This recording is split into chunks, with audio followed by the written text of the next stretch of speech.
সুপ্রিয় দর্শক, আমি খান মোহাম্মদ রুমেল স্বাগত জানাচ্ছি সম্পাদকীয়তে। এখনও ফল ঘোষণা হয়নি মার্কিন নির্বাচনের, তবে জয়ের পাল্লা অনেকটাই ঝুঁকে আছে ডেমোক্রেট জো বাইডেনের দিকে। ওদিকে রিপাবলিকান ডোনাল্ড ট্রাম্প গিয়েছেন আদালতে। ফয়সালা হবে কোথায়? এ নিয়ে আমাদের আজকে সম্পাদকীয় কি হচ্ছে মার্কিন মূল্যকে, আর এই বিষয়ে আলোচনার জন্য আমার সঙ্গে স্টুডিওতে উপস্থিত আছেন আমার তিনজন সহকর্মী। আছেন হাফসাতুন্নেসা, সিনিয়র নিউজরুম এডিটর, এবং ওমর ইনান ও সৈয়দ ইফতেখার, নিউজরুম এডিটর, সময় সংবাদ।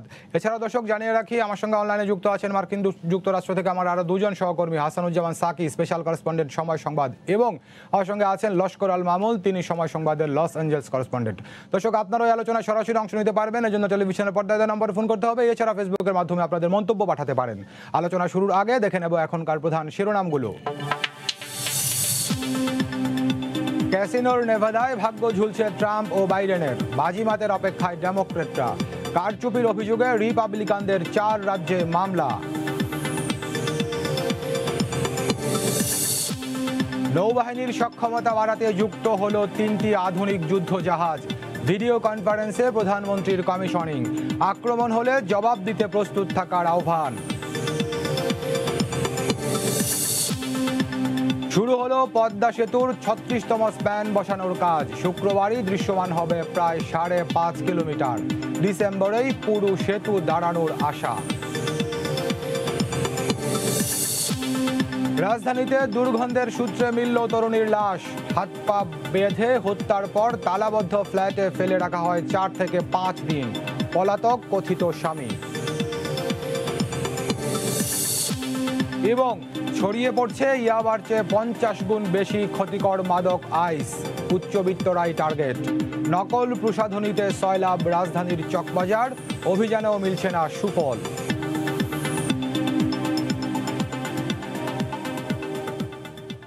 দর্শক, শিরোনাম দেখছিলেন, মূল আলোচনায় যেতে চাই। বলছি আজকে আমার সঙ্গে যারা যুক্ত আছেন অতিথি হিসাবে স্টুডিওতে এবং অনলাইনে, সবাই আমার সহকর্মী। শুরুতে যুক্ত হতে চাই আমাদের মার্কিন যুক্তরাষ্ট্রের স্পেশাল করেসপন্ডেন্ট হাসানুজ্জামান সাকির সঙ্গে।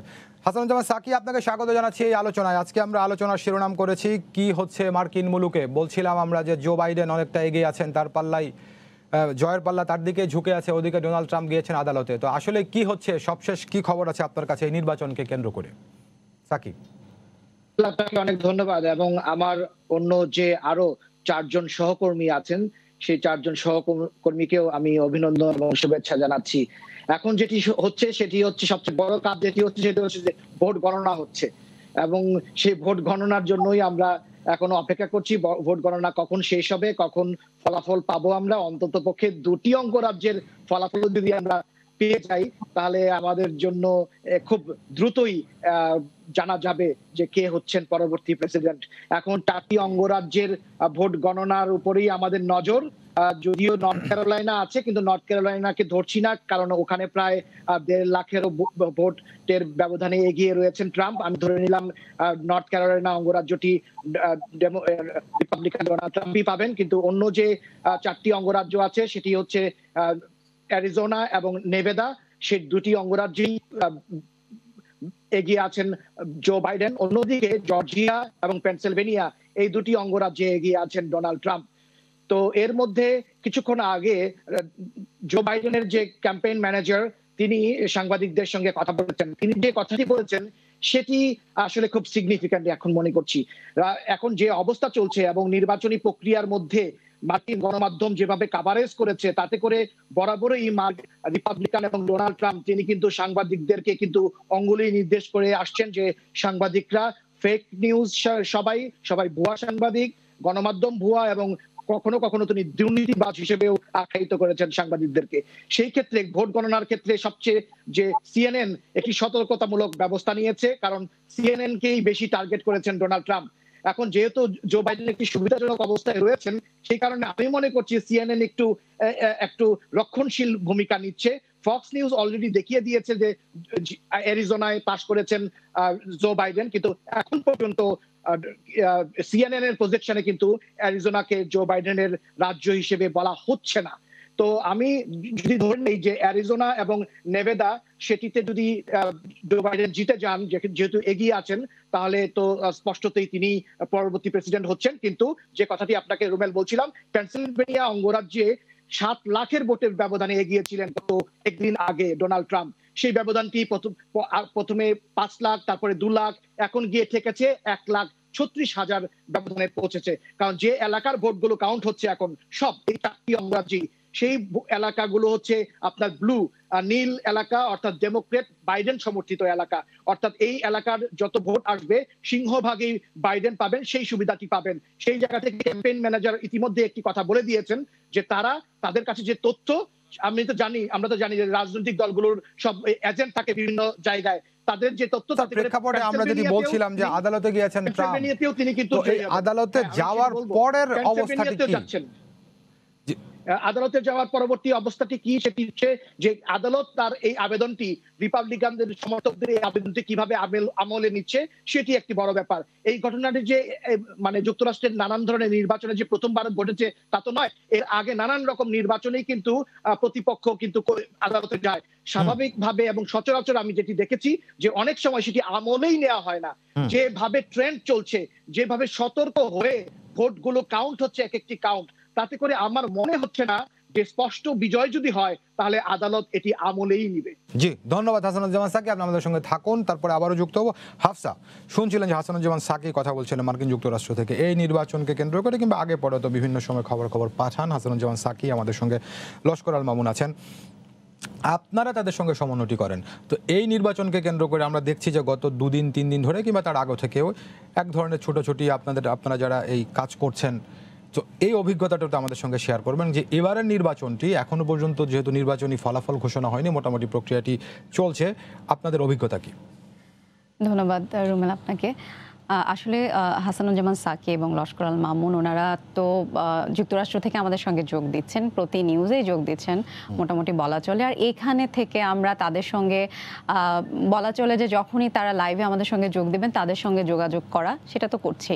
আর ইন্টারন্যাশনাল মিডিয়াগুলোতে যা আসছে, যেমন সাকিব ভাই যেটা বললেন যে CNN-এ অনেকটাই কিন্তু রক্ষণশীল একটা ভূমিকা পালন করছে, যে 253-তে আছে এখনো, ফক্স নিউজ 264 দিচ্ছে বাইডেনের।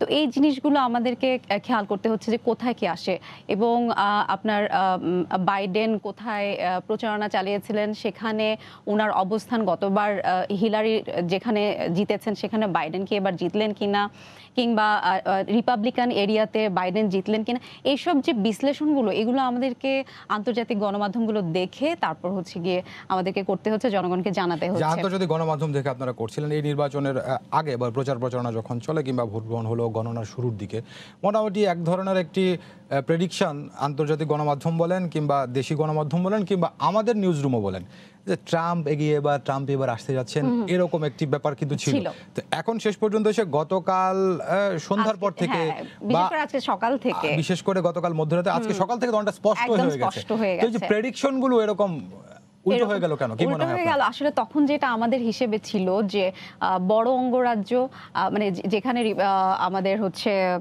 ইলেকটোরাল ভোট বেশি আর যেটাতে হচ্ছে ইলেকটোরাল কম, তো সেই সব হিসেবগুলো যখন করা হচ্ছিল যে আচ্ছা বাইডেন এগুলো পেয়েছেন, ট্রাম্প আরো বেশি পাবেন, এই অঙ্গরাজ্যগুলো ট্রাম্পের অঙ্গরাজ্য, বেশিরভাগ হচ্ছে গিয়ে রিপাবলিকান সমর্থক, তাহলে তো এখানে ওনার পাওয়ার কথা। এই হিসেবগুলো করে আসলে প্রেডিকশন করা হয়েছিল, যদিও জো বাইডেনই এগিয়েছিলেন, কিন্তু সবাই ধরে নিয়েছিল যে আচ্ছা বাইডেন হয়তো আর বেশি এগোতে পারবেন না, ট্রাম্প তার এই রাজ্যগুলো ঠিকই ধরে রাখবেন। কিন্তু পরে যেটা দেখা গেল যে ক্যালিফোর্নিয়া 55টা ইলেকটোরাল ভোট, তারপর নিউ ইয়র্কে আছে, এইগুলো যখন তিনি মানে বাইডেনের পক্ষে চলে গেল, তখন গিয়ে হিসেবটা একদমই পাল্টে গেল বলা চলে। থাকুন দর্শক, আগেই জানিয়েছি আমাদের সঙ্গে যুক্ত আছেন মার্কিন যুক্তরাষ্ট্র থেকে আরো একজন আমাদের সহকর্মী লস্কর আল মামুন, একটু তার সঙ্গে কথা বলতে চাই। লস্কর আল মামুন, আপনাকে স্বাগত জানাচ্ছি এই আলোচনায়। শুনছিলেন যে এর আগে, অর্থাৎ হাফসা কথা বলার আগে কথা বলছিলেন ওয়াশিংটন ডিসি থেকে হাসানুজ্জামান সাকি, তার কাছে জানতে চেয়েছিলাম যে মার্কিন মুলুকে কি হচ্ছে। আপনি আছেন লস অ্যাঞ্জেলসে, সেখান থেকে আমাদেরকে কি নতুন কি তথ্য দেবেন, মার্কিন মুলুকে কি হচ্ছে? ধন্যবাদ রুমেল। তথ্য একটাই, এখন প্রত্যেক মানুষের কাছেই প্রতি মুহূর্তের একটি মানে গণনার হিসেব নিকেশের মধ্যে আমরা রয়েছি। সেই হিসেব নিকেশটা কিন্তু প্রতি মুহূর্তে, তবে একটি জিনিস আমাদের কাছে খুব মনে হচ্ছে যে সংশয়ের, সেটি হচ্ছে যে এখনো যে ফলাফলটি, অর্থাৎ যে গতিতে এগোচ্ছে, অর্থাৎ গণনা কার্যক্রমটি যে গতিতে এগোচ্ছে, সেই গতিটা নিয়ে কিন্তু এখন মানুষের কিছুটা সংশয় শুরু হয়েছে। এবং অনেক প্রশ্ন রয়েছে যে কেন এত স্লো হচ্ছে, অর্থাৎ এত বেশি সময় নিচ্ছে না। অর্থাৎ ধীর গতির কথা বলছেন লস্কর আল মামুন, এই ভোট গণনার ধীর গতি ইত্যাদি কথা তো আমরা তৃতীয় বিশ্বে শুনি, মার্কিন যুক্তরাষ্ট্র উন্নত দেশ, প্রভাবশালী রাষ্ট্র, তো তাদের এখানে এই ধীর গতি কেন, আপনার কি মনে হয়? হ্যাঁ, ঠিকই বলেছেন। এইটি কিন্তু এখন মানুষের একটি কোশ্চেন। একটু আগে হাসানুজ্জামান সাকি আমার সঙ্গে কথা বলেছিলেন এই বিষয়টি নিয়ে, যে আসলে এর কারণ কি কি মনে করেন? আমি ওনাকেও এটি বলেছি যে মূল কারণটি হচ্ছে যে এখন নেভাদা অঙ্গরাজ্য যেটি রয়েছে আমার ক্যালিফোর্নিয়ার প্রতিবেশী, সেখান থেকে অ্যাটর্নি জেনারেল একটা ইন্টারভিউ হয়েছে লোকাল মিডিয়াতে। আমি সেটি দেখছিলাম। সেখানে বলা হচ্ছে, উনি অ্যাটর্নি জেনারেল বলছিলেন যে এখন ধীরগতির একটি কারণ, যেহেতু ট্রাম্প ক্যাম্পেইনের পক্ষ থেকে এই গণনার বিষয়টি নিয়ে আদালতে গিয়েছেন এবং এই যেহেতু একটা স্পর্শকাতর বিষয় হয়ে দাঁড়িয়েছে, তাই তারা আগের যে গতিতে ব্যালট গুলো কাউন্ট করতো। এবং আপনার মাধ্যমে জানিয়ে রাখি যে এখন যে ভোটগুলো কাউন্ট হচ্ছে সেগুলো সব ডাকযোগে প্রেরিত, অর্থাৎ একটির মধ্যে একটি খাম থাকে, খামের উপরে একটি স্বাক্ষর থাকে এবং এটার ভিতরে যে ব্যালটটি থাকে, এই দুটো বিষয় এবং এই ভোটটি আসলেই কি ভোটার দিয়েছেন কিনা, সেই ভোটারের যে তথ্যাদি থাকে সেই তথ্যাদির সাথে কিন্তু তারা খুব সতর্কতার সাথে স্ক্যানিং মেশিন থেকে ভেরিফাই করছেন যে ওই ব্যক্তি আসলে ভোট দিয়েছেন কিনা। কারণ ট্রাম্প এর আগে একটা অভিযোগ করেছিল যে মানুষগুলো মারা গেছেন, তাদের কিন্তু ব্যালট পাঠানো হয়েছে। যেমন অনেকের বাসায়, এবার ক্যালিফোর্নিয়ার বিষয়টি হচ্ছে আলাদা এবং নেভাদাও ঠিক একই অবস্থা, যে তারা প্রত্যেকটি ঘরে ডোর টু ডোর এবং ব্যালট পাঠিয়েছেন। ব্যালটটা পাঠিয়েছেন, এর আগে ছিল যে আপনাকে ব্যালটটি চাইতে হতো ডাকযোগে যে আমি ব্যালটে ভোট দিতে চাই। কিন্তু এবার কিন্তু যেহেতু করোনা ভাইরাস পরিস্থিতির কারণে প্রত্যেকের বাসায় কিন্তু ডাকযোগে ব্যালট প্রেরণ করা হয়েছে। এখন দেখা গেল অনেক বাসার মধ্যে অনেক মৃত ব্যক্তি রয়েছে, তার নামে কিন্তু ব্যালট চলে আসছে এবং এটি কিন্তু একটি অভিযোগ ছিল। সেই অভিযোগের সূত্র ধরে এখন ওই বিষয়টি তারা খুব সতর্কতার সাথে ভেরিফাই করছেন যে আসলে এই ভোটটি ওই যে ভোটার তিনি দিয়েছেন কিনা। বলছেন যে মৃত ব্যক্তির নামে ব্যালট ফেলে আসা হয়েছে, তো সেই মৃত ব্যক্তির ভোট কি এসেছে? না, এরকম একটি অভিযোগ ট্রাম্প ক্যাম্পেইন শিবির থেকে করা হয়েছে এবং সেই কারণে তারা নির্বাচনী কর্মকর্তা, গণনার সাথে সংশ্লিষ্ট যারা রয়েছেন তারা সেই বিষয়টিকে একটু মাথায় রাখছেন, কারণ যেহেতু বিষয়টি আদালতে গেছে, তারাও চাচ্ছেন না এই শেষ মুহূর্তে তাদের গণনার মধ্যে কোনো যুক্তিতে তারা করে দিতে। নেভাদা এখনো আদালতের মামলার বিষয়ের মধ্যে পড়েনি, নেভাদা সতর্কভাবে আসছে। জি, ধন্যবাদ মামুন, আপনি আমাদের সঙ্গে থাকুন, আপনার সঙ্গে আবারও যুক্ত হবে। একটু আমার সঙ্গে আছেন আমার আরো দুজন সহকর্মী। ইফতেখার, আপনার সঙ্গে একটু যুক্ত হতে চাই। সৈয়দ ইফতেখার, আপনি একটি রিপোর্ট করেছেন আজকে, আপনি বলছেন রিপোর্টে জো বাইডেন প্রেসিডেন্ট হলে বাংলাদেশের সংকটপূর্ণ ইস্যুগুলোতে যুক্তরাষ্ট্র আগের চেয়ে বেশি সহযোগিতাপূর্ণ হবে বলে মনে করেন আন্তর্জাতিক সম্পর্ক বিশ্লেষকরা। তো আন্তর্জাতিক সম্পর্ক বিশ্লেষকরা যে এটি মনে করেন, কোন জায়গাগুলোতে তারা বেশি গুরুত্ব দিচ্ছেন বা তাদের বিশ্লেষণটা কি একটু শেয়ার করেন।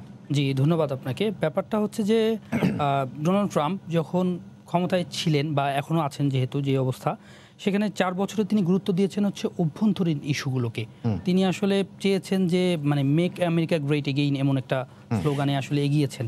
এক্ষেত্রে তিনি চীনকে কিভাবে টেক্কা দিয়ে আসলে অর্থনৈতিকভাবে আরও উচ্চ পর্যায়ে যাওয়া যায়, তারপর হচ্ছে চীন যে ধরনের পণ্য উৎপাদন করে সেই পণ্য উৎপাদনে কিভাবে স্বাবলম্বী হবে হচ্ছে যুক্তরাষ্ট্র, এরকম একটা তার চিন্তাভাবনা ছিল। এবং তিনি চেয়েছেন সবসময় যে অর্থনীতির কিভাবে আরও স্বাবলম্বী করা যায় এবং পুঁজিবাদের যে ব্যবস্থাটা সেটাকেও তিনি একটু চাঙ্গা করতে চেয়েছেন। তো এটা একটা ব্যাপার। তো এই কারণে তিনি যেটা হচ্ছে যে অভিবাসন বিরোধী নীতি নিয়েছেন, তারপরে হচ্ছে একটা মুসলিম বিদ্বেষী একটা প্রচারণা বলা যায় বা একটা অবস্থান ছিল তার, কারণ তিনি এসেই 60টি মুসলিম দেশের নাগরিকদের একটা নিষিদ্ধ করে দিলেন, তো তারা আসতে পারছে না।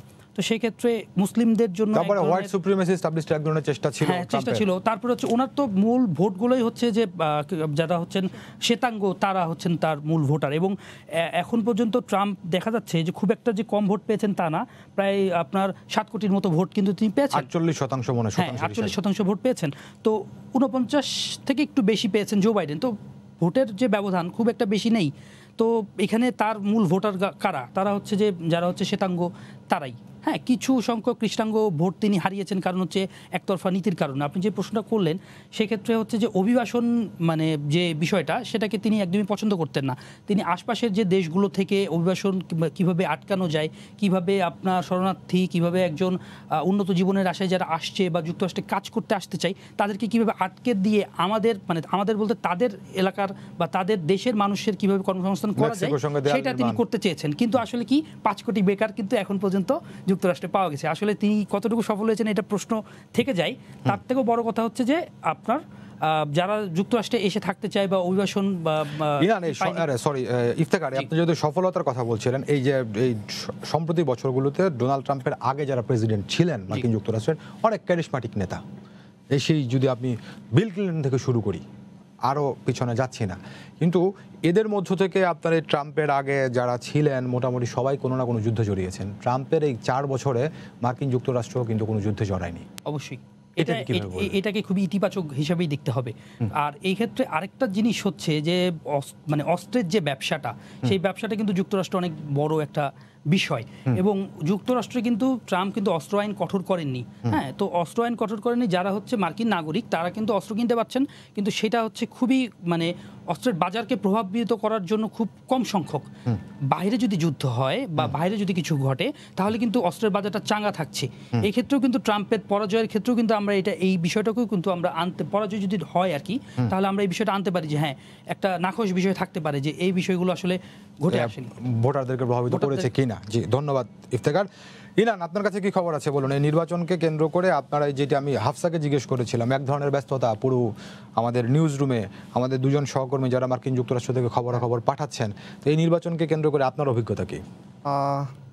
আমি যদি বলি যে আমরা আসলে প্রাথমিক দিকে প্রথম পর্যায়ে যে ধরনের খবর পাচ্ছিলাম যে সবগুলো ন্যাশনাল পোলে সবগুলোতে এগিয়েছিলেন জো বাইডেন, ডেমোক্রেটিক প্রার্থী। গতবারও কিন্তু তাই হয়েছিল যে হিলারি ক্লিন্টন এগিয়েছিলেন। এমনকি গতবারের নির্বাচনে আপনার 30 লাখ ভোট কিন্তু বেশি পেয়েছিলেন হিলারি ক্লিন্টন ট্রাম্পের চেয়ে। এখনো যেটা হচ্ছে যে এবার ট্রাম্প পেয়েছেন 6,86,00,000, গতবারের চেয়ে বেশি। গতবার তিনি পেয়েছিলেন 6,29,00,000, আর এবার বাইডেন যেটা পেলেন যে 7,21,00,000। অর্থাৎ দেখা যাচ্ছে যে আপনার গতবারের চেয়েও কিন্তু ট্রাম্প বেশি পেয়েছেন, এরপরেও তিনি পিছিয়ে আছেন। মানে এখানে যে বিষয়টা দাঁড়াচ্ছে যে আমরা যেই নিউজগুলো করলাম সেখানে দেখতে পেলাম যে আপনার যারা বিশ্লেষক আছেন কিংবা যে বিভিন্ন যারা জরিপ করেছেন তারা বলছেন যে এবারের যে নির্বাচনে যে জনগণ যে বিষয়গুলো মাথায় রেখে ভোট দিয়েছেন তার মধ্যে অন্যতম একটি বিষয় ছিল অর্থনৈতিক অবস্থা। তো ট্রাম্প কিন্তু নিজের দেশের জন্য তার অর্থনীতিকে চাঙ্গা করার জন্য যা যা করা দরকার তা তিনি চেষ্টা করেছেন, কিন্তু এরপরেও মার্কিন জনগণ এটাকে মাথায় রেখেছে, সবচেয়ে বেশি প্রায়োরিটি দিয়েছে এই ইস্যুটাকে। তারপরে ছিল আপনার যে বর্ণবাদ।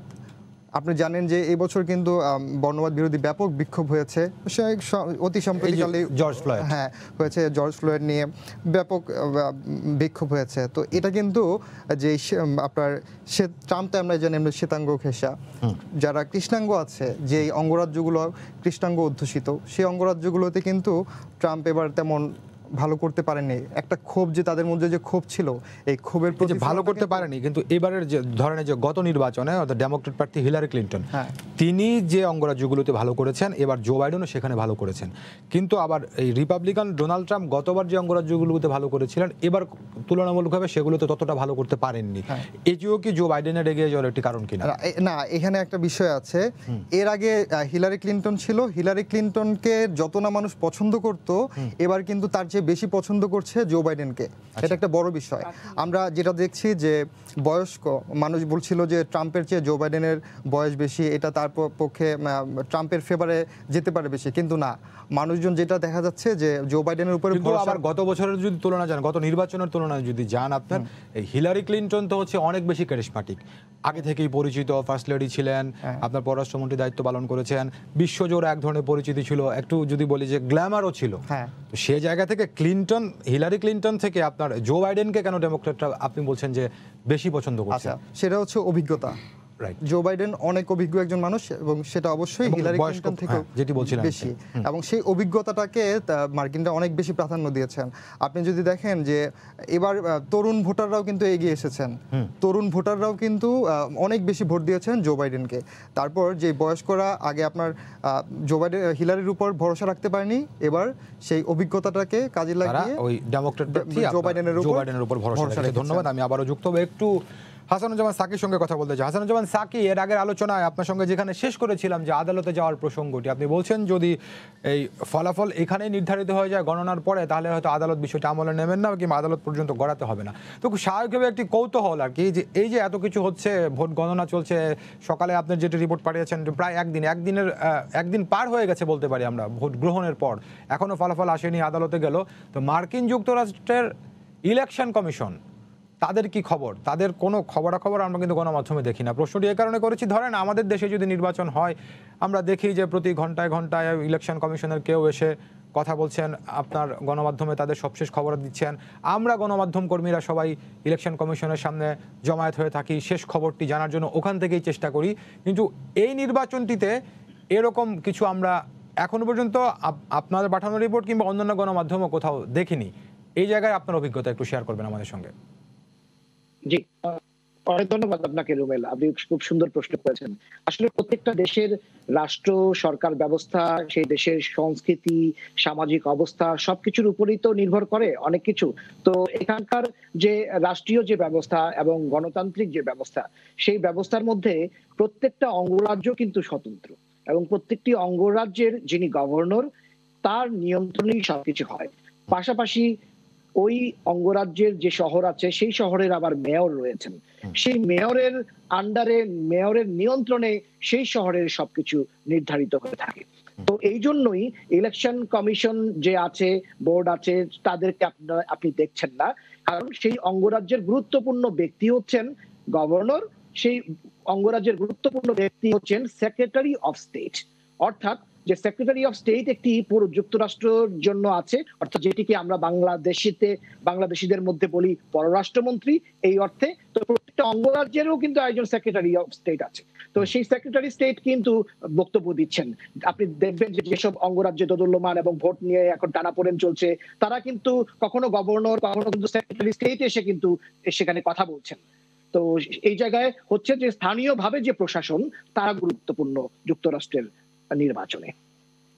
সাকিব ভাই, আপনাকে অনেক ধন্যবাদ। আমি আপনার সঙ্গে আবার যুক্ত হবো। আমি একটু যুক্ত হতে চাই লস্কর আল মামুনের সঙ্গে। লস্কর আল মামুন, এর আগের আলোচনায় আপনি যেখানে বলছিলেন যে করোনা, তো এই করোনা তো এখনো বিশ্বব্যাপী রয়েছে, মার্কিন যুক্তরাষ্ট্রে রয়েছে। তো এই নির্বাচনে, এই ভোট গ্রহণের সময় করোনার প্রভাব কতটা ছিল বা কিরকম ছিল? ধন্যবাদ। আসলে মূলত এবারে নির্বাচনটির একটি মূল বিষয়ই ছিল এই করোনা, এবং এই নির্বাচনে জয় পরাজয়, নির্বাচন কেন্দ্রিক যতগুলো ইস্যু রয়েছে তার সবচেয়ে অন্যতম বড় একটি ইস্যু হচ্ছে করোনা। কারণ যুক্তরাষ্ট্রের মানুষ তারা খুবই এইটার পর্যদস্ত হয়েছে, তারা বিপর্যস্ত ছিল।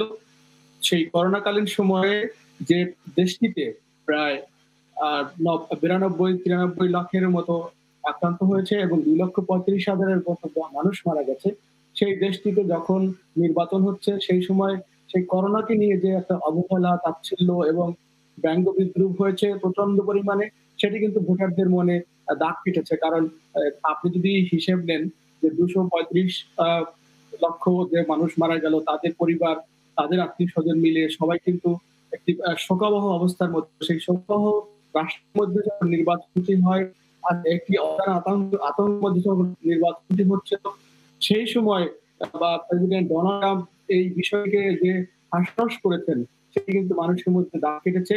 পক্ষান্তরে অপর প্রার্থী জো বাইডেন, এটিকে যে সহজ হয়, আপনি যদি নির্বাচনী প্রচারণাটা দেখেন, সেখানে কিন্তু দুটো নিউজ ছিল। অর্থাৎ যখন তিনি মুক্ত মঞ্চে অর্থাৎ নির্বাচনী সমাবেশ করেছেন, সেই সমাবেশগুলোতে যে পরিমাণ মানুষ চলে গেছে, তাদেরকে স্বাস্থ্যবিধি মানা হয়নি, এবং আরো বেশি একটি রিপোর্ট অবশ্য গণমাধ্যমে এসেছে যে সেই কারণে কিন্তু প্রচুর পরিমাণ মানুষ আক্রান্ত হয়েছেন।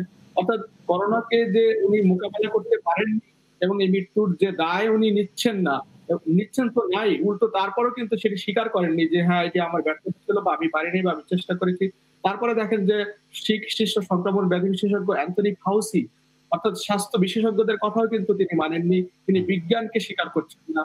তারপরে এই যে বিষয়গুলোতে অবহেলা, সেটি একটি বিরাট ভূমিকা রেখেছে জনগণের মাঝে, এবং এরই কারণে কিন্তু অনাগ্রহী থেকে নিজে আবার আক্রান্ত হয়েছিলেন। নিজে আক্রান্ত হয়েছেন, কিন্তু আক্রান্ত হওয়ার পরে যে বক্তব্যটি তিনি রেখেছেন সেটি কিন্তু ভয়াবহ। কারণ উনি বলেছেন যে আমি জানি না আমার কি হয়েছিল, ডাক্তার আমাকে ওষুধ দিয়েছে, তবে আমি এখন 20 বছরের আগের চেয়ে বেশি শক্তিশালী মনে করি। অর্থাৎ উনি এখন ৭৪ বছরের মানুষ। তাহলে উনি বলতে চাচ্ছেন যে উনি এখন 54 বছরের হয়ে গেছেন। অর্থাৎ এরকম একটি যে তাচ্ছিল্য, সেটা কিন্তু সাধারণ মানুষ নেয়নি। কেন? সাধারণ মানুষ কিন্তু ছাপার হয়েছে। তারা কিন্তু এই রোগটিতে ভুগছেন। তারা জানেন এই ব্যথাটা, যে যার মারা গেছে সে কিন্তু কষ্টটা বুঝতে পারছি। জি, ধন্যবাদ। ধন্যবাদ মামুন, আপনি আমাদের সঙ্গে থাকুন। আপনার সঙ্গে আবার যুক্ত হওয়ার চেষ্টা করবো। হাফসা, এই যে আমাদের হাসানুজ্জামান সাকির কাছে যে বিষয়টি জানতে চেয়েছিলাম, এই আপনার ওখানকার নির্বাচন কমিশনের তৎপরতার বিষয়ে।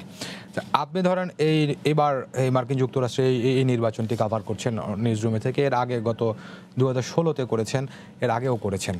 আবার যখন আমাদের দেশে নির্বাচন হয়, সেটি জাতীয় নির্বাচন হোক কিংবা স্থানীয় সরকার নির্বাচন হোক, সেটিও আপনি নিউজ রুমের ব্যস্ততা, সেটি আপনার চোখে পড়ে। তো দুটি নির্বাচনের যদি আমি তুলনা করতে বলি, যে আমাদের দেশীয় নির্বাচন কিংবা এই মার্কিন যুক্তরাষ্ট্রের নির্বাচন, পার্থক্য, মিল অমিল। আচ্ছা, মিল অমিল বলতে আসলে উত্তেজনা তো আছেই। নিউজ রুমে উত্তেজনা এখনো যেরকম, শুধু এরকম না যে ইন্টারন্যাশনাল ডেস্কে উত্তেজনা, পুরো নিউজ রুমে কিন্তু উত্তেজনা। সবাই একটা কে জিতছে বারবার এসে জিজ্ঞেস করা, বা নিজেরাই খবর রাখছে, এসে বিভিন্ন জন বিভিন্ন খবর দিচ্ছে যে ওখানে এটা দেখলাম, আচ্ছা কে তাহলে এগিয়ে। উত্তেজনা ওই সময় আমাদের দেশের যেখানে আছে এখানেও আছে।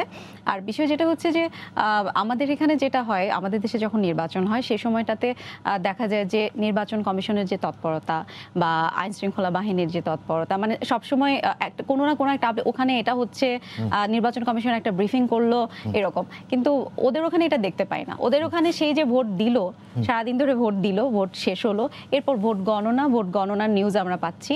কিন্তু আছে যে কেউ ব্রিফ করছে বারবার যে অমুক জায়গায় এটা হলো, এত ভোটে ও এগিয়ে আছে, এই যে ব্রিফিংগুলো এগুলো আমরা কিন্তু ওই ইন্টারন্যাশনাল গণমাধ্যমগুলো থেকেই কিন্তু পাচ্ছি। এবং হচ্ছে যে কোনো একজন ব্যক্তি বলবে যে অ্যারিজোনাতে এত, মিশিগানে এত, কিংবা ট্রাম্প কেন পিছিয়ে গেল বা বাইডেন পিছিয়ে এগিয়ে গেল, এই বিষয়গুলো আসলে ওরকম করে চোখে পড়ছে না। আমরা সবসময় নির্ভর করছি আন্তর্জাতিক গণমাধ্যমগুলোর উপর। আবার এই যে আমাদের লস্কর আলম যেটা বলছিলেন, এরকম অভিযোগ রয়েছে যে আপনার মৃত ব্যক্তির নামে যে মেল ভোট যেটা মেল ভোটের জন্য মৃত ব্যক্তির নামে গেছে কিনা, এরকম অভিযোগ। এটা একটু ট্র্যাডিশনটা আমাদের সঙ্গে মিলে কিনা? কিছু আমাদের এখানে যেরকম অনেক রকমের অভিযোগই হয় যে উনি মারা গেছেন, ওনার ভোটটাও পড়ে গেছে। কেউ হয়তো গিয়ে দিয়ে এসছে, অথবা অনেক সময় হয় যে আচ্ছা আমি তো যাইনি, আচ্ছা গিয়ে দেখলাম আমার ভোটটাও পড়ে গেছে। এরকম অনেক সময় অনেক কিছুই নিউজ আমরা দেখি, আমরা পাই। এরকম ওদের ওখানে এরকম শুনিনি যে হচ্ছে গিয়ে ওর ভোট আরেকজন দিয়ে দিয়েছে, ওরকম কিছু হয়নি। কিংবা মৃত ব্যক্তির ভোট, এই লস্কর ভাই যেটা বললেন যে এরকম একটা অভিযোগ পাওয়া গেছে, সেরকম অভিযোগ, কিন্তু ওরকম অভিযোগ যে খুব বেশি পাওয়া যায় সেরকম না। কিন্তু যে ভোট জালিয়াতির কথা কিন্তু ট্রাম্প বলছেন যে ভোট গণনায়, এবং জালিয়াতির কথা ট্রাম্প বলছেন, আবার ট্রাম্প কিন্তু ক্ষমতাসীন দলে, হ্যাঁ ভোট জালিয়াতি, এবং উনি আদালতে যাচ্ছেন, উনি সব, এবং ওনাদের যে 200 বছরের নির্বাচন পদ্ধতি সেটা নিয়েও প্রশ্ন তুলেছেন, যেটা হচ্ছে পপুলার ভোট। কিন্তু এইবার কিন্তু পপুলার ভোট বাইডেনই বেশি পেয়েছেন ওনার থেকে, কিন্তু প্রশ্ন উনিই তুলেছেন। তো বিভিন্ন রকমের হচ্ছে, উত্তেজনা তো বিরাজ করছে আসলে। ধন্যবাদ। হাসানুজ্জামান সাকিব, এই নির্বাচনকে কেন্দ্র করে তো আপনি বেশ কিছুদিন ধরেই নির্ঘুম থাকছেন, তো প্রতিদিনই তো খবরাখবর পাঠান আমাদের নিউজ রুমে আপনি, কিন্তু এই নির্বাচনকে কেন্দ্র করে নিউজ রুমের সঙ্গে আপনার ব্যস্ততা তো আগের চেয়ে অনেকটাই বেড়েছে, তো এই ব্যস্ততার খবর একটু আজকে আমাদেরকে বলবেন। হ্যাঁ, ব্যস্ততা অনেক বেড়েছে। আমি খালি শুধু এতটুকু বলি, আপনি যখন এখানে বসছেন এই সোফায়, তো আপনার কে সহযোগিতা করার জন্য অনেক মানুষ ছিল, আপনার কানে টক ব্যাগ লাগিয়ে দিয়েছেন আরেকজন। তো কিংবা আমাদের ইন্টারন্যাশনাল ডেস্কে যারা কাজ করেন, এই যে আমাদের 3 সহকর্মী, এবং তার বাইরে কিন্তু আরো অনেকেই আছেন, অন্যয় আছে, রানা আছেন, শুভ আছেন, সৃষ্টি আছেন, তো সবাই মিলে একটা টিম ইন্টারন্যাশনাল ডেস্ক। তার বাইরেও আবার আমাদের নিউজ এডিটররা আছেন, তাদেরকে সহযোগিতা করার মতো ভিডিও এডিটর, ক্যামেরা পার্সন, অনেক মানুষ আছেন। কিন্তু সেই রকম কিন্তু পরিবেশ পরিস্থিতির কারণেই কিন্তু আমাদের এখানে কিন্তু নাই। আমরা কিন্তু যে কাজটি করছি সেটা এককভাবেই আমরা করছি। কিন্তু হয়তো সাকিব ভাই, কখনো কখনো এখানে আপনি আমাদের যে সঙ্গে কাজটি এককভাবে আমাদের করছেন পিছনে অবশ্যই হয়তো আপনি একজন ধন্যবাদ ক্যামেরাম্যান, পাওয়ার জি। যোগ্য, কিন্তু আপনার কিন্তু সাকিব ভাই এই অভিজ্ঞতা আরো রয়েছে যখন এই দেশে আমরা যদি কোনো নির্বাচন কভার করি, তখন আমরা যখন এরকম বাইরে থাকি বা নির্বাচনী এলাকায় থাকি, তখন আমাদেরও কিন্তু সে আপনার মতন একই রকম ব্যস্ততার মধ্যেই যেতে হয়, যে আসলে অবশ্যই, এগিয়ে দেওয়ার অবশ্যই, কেউ অবশ্যই থাকে না। অবশ্যই না, না, অবশ্যই থাকে, কিন্তু তারপরে একটু পার্থক্য আছে। আচ্ছা। সেটি হচ্ছে যে আমিও বাংলাদেশের নির্বাচন কভার করেছি। 18 জন আমাকে হেল্প করতো একটা লাইভে যাওয়ার আগে। ঠিক আছে? আচ্ছা। তো সেই অবস্থাটি হয়তো এখন নেই। এখন হয়তো মোবাইল বা ওই ডিএসএনজি সেই স্যাটেলাইট নিয়ে যেতে হয় না। এত মানুষ হয়তো লাগে না। কিন্তু তারপরেও সহযোগিতা করার মানুষ অনেকেই থাকে আরকি। কিন্তু বাস্তবতা হচ্ছে যে আমাদের এখানে নেই। যেটা আমার বা মামুন ভাইয়ের যেটা করতে হচ্ছে সেইটা এককভাবেই করতে হচ্ছে। তাতেও কোনো আপত্তি নেই। আমরা যথেষ্ট আন্তরিকতার সঙ্গে, যথেষ্ট আগ্রহের সঙ্গেই সেটা আমরা করছি।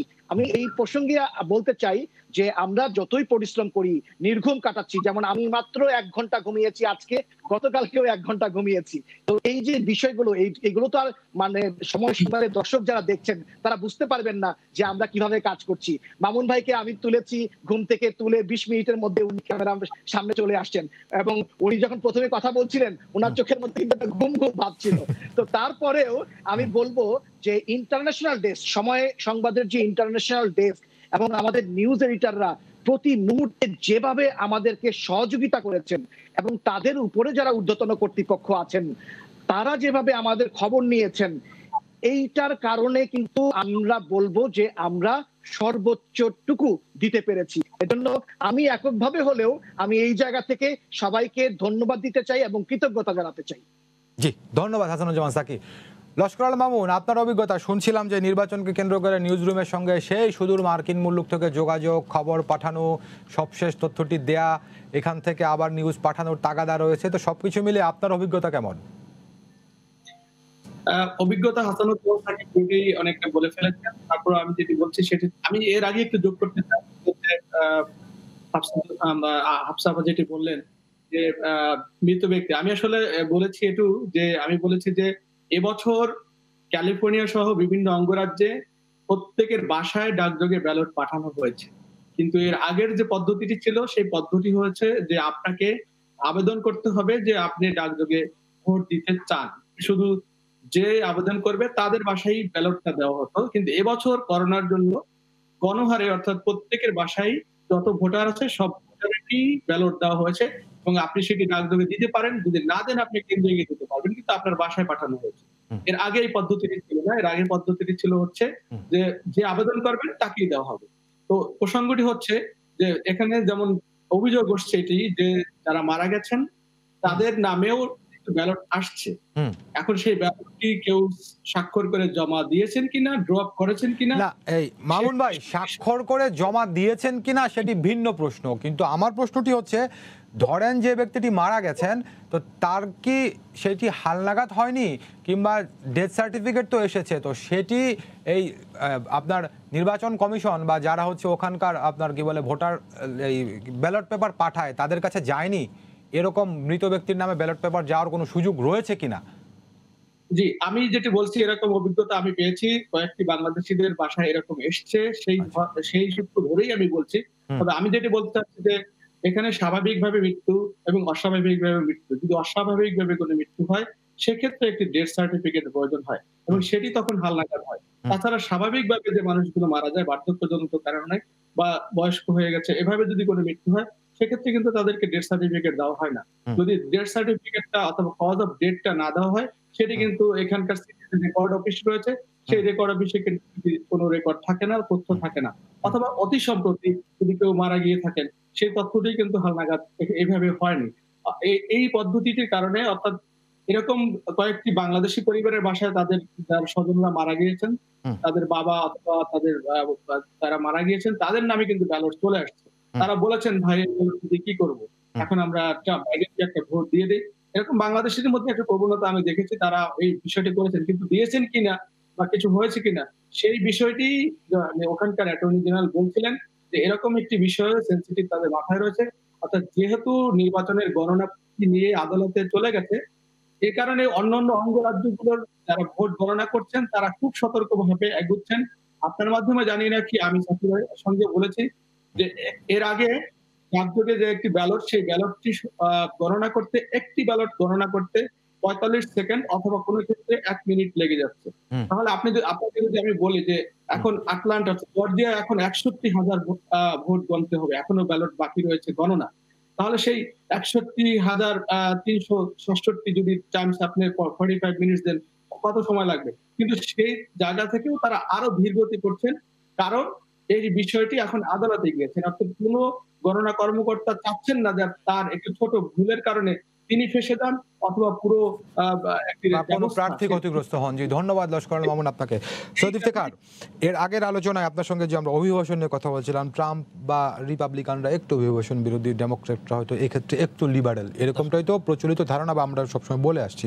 কিন্তু ধরেন রিপাবলিকান কিংবা ডেমোক্রেট যেই ক্ষমতায় আসুক, মার্কিন যুক্তরাষ্ট্রের মৌলিক যে নীতিগুলো, পররাষ্ট্রনীতি সহ, ওসব জায়গাতে খুব বেশি পরিবর্তন আসে বা আসবে বলে মনে করেন? না, আসলে পররাষ্ট্রনীতিতে আসলে খুব বেশি পরিবর্তন আসার সুযোগ নেই, কিন্তু ট্রাম্প কিন্তু একটু ভিন্নভাবে দেখতে হবে, কারণ ট্রাম্পের যে নীতি ছিল সেই নীতিটা আসলে অন্য সবার সাথে কিন্তু মিলবে না।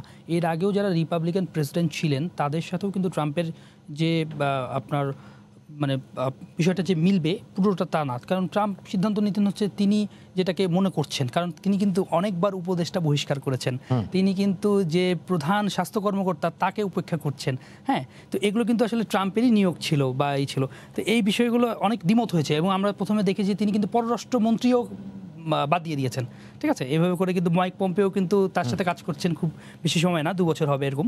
তো আসলে খুব বেশি পরিবর্তন হবে না, কিন্তু তার থেকেও বড় ব্যাপারটা হচ্ছে কি যে আপনার ডেমোক্রেটরা আসলে চাইবেই যে বেকারত্বের যে সমস্যাটা দূর করা এবং অর্থনৈতিক যে ক্ষতি হয়েছে সেই ক্ষতিটাকে দূর করা, এবং মার্কিন যুক্তরাষ্ট্রে অনেক বেশি অবৈধ যারা আছে, যাদের নাগরিকত্ব নেই, তাদেরকে নাগরিকত্ব দিবে। এবং জো বাইডেন বলেছেন যে প্রায় 11 মিলিয়ন যারা অবৈধ তাদেরকে কিন্তু তিনি পুরোপুরি লিগ্যাল করে দিবেন, এবং তার মানে হচ্ছে যে তারা নাগরিকত্ব পেয়ে যাচ্ছেন। তো এই ক্ষেত্রে বাংলাদেশি অনেক রয়েছেন ওখানে, যারা কাগজপত্র নেই তারা বৈধ হওয়ার সুযোগ পাচ্ছেন। পাশাপাশি যারা পড়তে যেতে চান, শিক্ষার্থী বা যে কাজ করতে চান, তারাও কিন্তু সুযোগটা পাবেন, কারণ অর্থনীতি চাঙ্গা করতে গেলে সব কিছুকে উদার করে দিতে হবে, এটা একটা ব্যাপার। তো সেক্ষেত্রে সুযোগটা সহজ হওয়ার উচিত এবং হবে। আরেকটা ব্যাপার, সেটা জলবায়ুর বিষয়টা। জলবায়ুর বিষয়টা কিন্তু এখন ক্লাইমেট চেঞ্জ একটা বড় ইস্যু। এই ইস্যুতে কিন্তু ট্রাম্প কিন্তু কোনো টাকা দেননি, প্যারিস জলবায়ু চুক্তি থেকে তিনি বেরিয়ে গেছেন। এখানে জো বাইডেন কিন্তু অর্থায়ন করবে। অর্থায়ন করলে বাংলাদেশের একটা সুবিধা কি, বাংলাদেশ কিন্তু জলবায়ুতে অনেক ভিকটিম একটা দেশ। তো এইখানে আমরা যে অনুদানগুলো পাওয়া দরকার, এটা কিন্তু আমাদের ন্যায্য, আমরা কিন্তু কার্বন নিঃসরণ করি না, কিন্তু উন্নত বিশ্বের দেশগুলোর কারণে কিন্তু আমরা কুফল ভোগ করি। এই কুফলের জন্য কিন্তু আমরা একটা যে দাবি অর্থের অনুদান, সেটা কিন্তু আমরা পেতে পারি, এবং আমরা কিন্তু এই জিনিসগুলো একটা নতুন করে দর কষাকষি হতে পারে। আরেকটা বিষয় হচ্ছে রোহিঙ্গা সংকট। রোহিঙ্গা সংকটে ডোনাল্ড ট্রাম্প যেভাবে বাংলাদেশকে বিভিন্ন সময় আশ্বস্তই করেছেন, আসলে তিনি চীন বিরোধী, এখন চীনের সাথে তিনি কি সমঝোতা করবেন? তো এখন যদি হয় যে একটা সমঝোতার মাধ্যমে যদি আমরা কিছু সংখ্যক রোহিঙ্গাকে যদি আস্তে আস্তে ফেরাতে পারি, প্রত্যাবাসনটা যদি শুরু হয়, তাহলে তো একটা ইতিবাচক আমরা দেখতে পারি, দর কষাকষির জায়গাটা তৈরি হলো। হ্যাঁ, আমি বলতে চাচ্ছিলাম ট্রাম্প তো আসলে হচ্ছে সবসময় শুরু থেকেই হচ্ছে তার দেশটা আগে, এটা বলে এসছেন যে তার দেশ আগে। তো উনি দেশের বাইরে আসলে এত কিছু চিন্তা করেন না, উনি তার দেশ যেখানে লাভবান হবে সেখানেই যাবে। ওই প্যারিস জলবায়ু চুক্তি তার কাছে মনে হতো প্যারিস মানে জলবায়ু চুক্তি কি, মানে ওখানে আমাকে কেন টাকা দিতে হবে, ও টাকা দেওয়ার লস। কিন্তু ওটার যে ওখানে টাকা দেওয়া বা অর্থায়ন করা, সেটা মানে তহবিলে করা, তো সেটা হচ্ছে গিয়ে যে কতটুকু গুরুত্বপূর্ণ পুরো বিশ্বের জন্য এবং তার নিজের দেশের জন্য, অত দূর পর্যন্ত উনি চিন্তা করতেন না। সবসময় তার ছিল যে তার এখানে কর্মসংস্থান বাড়াতে হবে, তাহলে আমার অভিবাসীরা এসে তো কাজ নিয়ে নিচ্ছে, তাহলে আমি কেন, আমার মার্কিনদের কাজ তো আগে, তারা আগে কাজ পাবে, ওরা কেন ঢুকবে, তাহলে ওদের ঢোকা বন্ধ করে দাও। ওবামা যখন ছিলেন, ওবামা কেয়ার একটা স্বাস্থ্যনীতি চালু করেছিলেন, যাতে করে সাধারণ মানুষ খুব সহজে স্বাস্থ্যসেবা পান।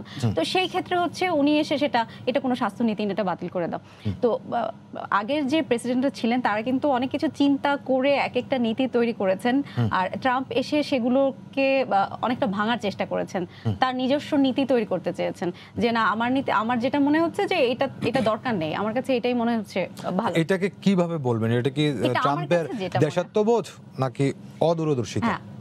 প্রথমত সবাই ওনাকে মানে কি বলে ন্যাশনালিস্টই বলে, তো সেই ক্ষেত্রে দেশাত্মবোধ তো আছে, আর দূরদর্শিতার অভাব তো আসলে সবাই যতটুকু অভিজ্ঞ আমার কাছে যেটা মনে হয়, জো বাইডেন সেই তৃণমূল থেকে, সে এত বছর আগে থেকে রাজনীতির সঙ্গে জড়িত, উনি যে পরিমাণ পররাষ্ট্রনীতি নিয়ে চর্চা করেছেন তত পরিমাণ চর্চা কিন্তু ট্রাম্প করেননি। উনি হঠাৎ করেই আসলে প্রেসিডেন্ট হয়ে গিয়েছিলেন। তো সেই ক্ষেত্রে উনি সবসময় আসলে ব্যবসায়ী মানুষ, তো আমার কাছে যেটা মনে হয় যে ওনার সবকিছুতেই একটা ব্যবসায়িক দৃষ্টিভঙ্গি কাজ করে। ব্যবসায়িক দৃষ্টিভঙ্গি আছে এবং নগদ ফল পাওয়ার এক ধরনের প্রবণতা। এটা করলে কি হবে, না করলে কি হবে। যেমন কিম জং উনের সঙ্গে প্রথমে তো তাকে রকেট মানব অনেক কিছু বলে অনেক দিল যে উড়িয়েই দেব, এরপর কিন্তু একটা সমঝোতার চেষ্টা করেছেন। সেই ক্ষেত্রে উনি পররাষ্ট্রনীতির ক্ষেত্রে আমার কাছে যেটা মনে হয়েছে, ইফতেখার সেটা বলেছেন যে যুদ্ধ বাঁধাননি উনি ওনার সফলতার দিকে। আফগানিস্তান থেকে নোবেল জয়ীরা পর্যন্ত যুদ্ধ বাঁধিয়েছেন। জিমি কার্টারের সময় যুদ্ধ হয়েছে, আপনার বারাক ওবামার সময় যুদ্ধ হয়েছে। ওনার সময় এই 4 বছর কোনো যুদ্ধ নতুন করে জড়াননি উনি। আফগানিস্তান থেকে সেনা প্রত্যাহার করে নিয়েছেন। তারপর হচ্ছে গিয়ে বিভিন্ন ইসরায়েলের সঙ্গে সৌদি আরব, মধ্যপ্রাচ্যের দেশগুলোর একটা ভালো সম্পর্ক তৈরি করার পেছনে ওনার কিন্তু কলকাঠি উনি নেড়েছেন।